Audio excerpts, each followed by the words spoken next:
ഒരിക്കൽ ഒരാൾ സന്തോഷവാനായി കടലിലൂടെ കപ്പലിൽ യാത്ര ചെയ്യുകയായിരുന്നു. ഈ കപ്പൽ ശക്തമായ കാറ്റിലും തിരമാലയിലും അകപ്പെട്ട് തകരാൻ തുടങ്ങി. അങ്ങനെ തകർന്നുപോയ ആ കപ്പലിൽ നിന്നും രക്ഷപ്പെട്ട അയാൾ ജനസഞ്ചാരമില്ലാത്തൊരു ദ്വീപിലെത്തി. എങ്ങനെയെങ്കിലും തന്നെ രക്ഷിക്കണേ എന്ന് അയാൾ ഈശ്വരനോട് പ്രാർത്ഥിച്ചു. അങ്ങനെ ദിവസവും ആകാശത്തേക്ക് നോക്കി സഹായിക്കണേ എന്ന് ഇടവിടാതെ അയാൾ പ്രാർത്ഥിച്ചുകൊണ്ടേയിരുന്നു. പക്ഷെ ആരും വന്നില്ല. ദിവസങ്ങൾ കടന്നുപോയി. അയാൾ വല്ലാതെ ക്ഷീണിതനായി തുടങ്ങി.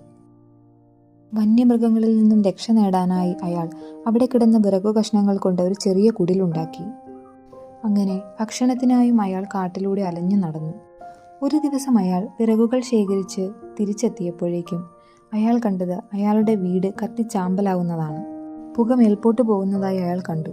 എല്ലാം കത്തിച്ചാമ്പലായി. സത്യനാശം സംഭവിച്ചു. ദേഷ്യവും സങ്കടവും കാരണം അയാൾ സ്തംഭിച്ചു നിന്നുപോയി.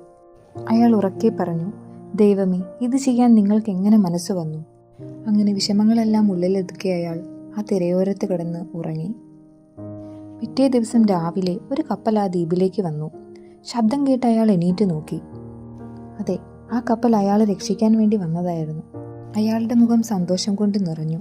അയാൾ അവരോട് ആശ്ചര്യത്തോടു കൂടി ചോദിച്ചു, ഞാൻ ഇവിടെ ഉണ്ടെന്ന് നിങ്ങൾ എങ്ങനെ അറിഞ്ഞു? ഞങ്ങൾ നിങ്ങളുടെ പുകസൂചന കണ്ടു, അവർ മറുപടി പറഞ്ഞു. ഈ ചെറിയ കഥ നമുക്ക് നൽകുന്ന ഗുണപാഠം എന്താണെന്ന് നോക്കാം. കാര്യങ്ങൾ മോശമാകുമ്പോൾ നാം അധൈര്യപ്പെടുന്നു, പക്ഷെ മനസ്സ് തളരരുത്. ദൈവം നമ്മുടെ വേദനയും സങ്കടങ്ങളും കണ്ട് അതിനെ ശരിയാക്കി തരുമെന്ന പൂർണ്ണ വിശ്വാസത്തോടെ ഇരിക്കാൻ നാം ശ്രമിക്കണം. ഈ കഥയിൽ അയാൾക്ക് ദൈവത്തോട് തന്നെ അതൃപ്തിയുണ്ടായി. അയാൾ കഷ്ടപ്പെട്ടുണ്ടാക്കിയ വീട് കത്തിച്ചാമ്പലായപ്പോൾ പോലും ഒരു കരുണയും ദൈവം എന്നോട് കാണിച്ചില്ലല്ലോ എന്നാണ് അയാൾ മനസ്സിൽ പറഞ്ഞത്.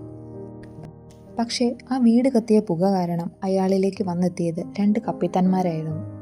അങ്ങനെ എത്ര കഷ്ടപ്പാടിലൂടെ നമ്മൾ കടന്നുപോയാലും അതിനെല്ലാം ഒരു ശാന്തത നമുക്കായി ദൈവം നൽകുമെന്ന് നമ്മൾ വിശ്വസിക്കണം. വിശ്വാസം നമ്മൾക്ക് സമാധാനവും ആശ്വാസവും നൽകുന്നു. ജീവിതത്തിലെ പല കഷ്ടതകളെ അതിജീവിക്കാനും അവ നമ്മെ സഹായിക്കുന്നു.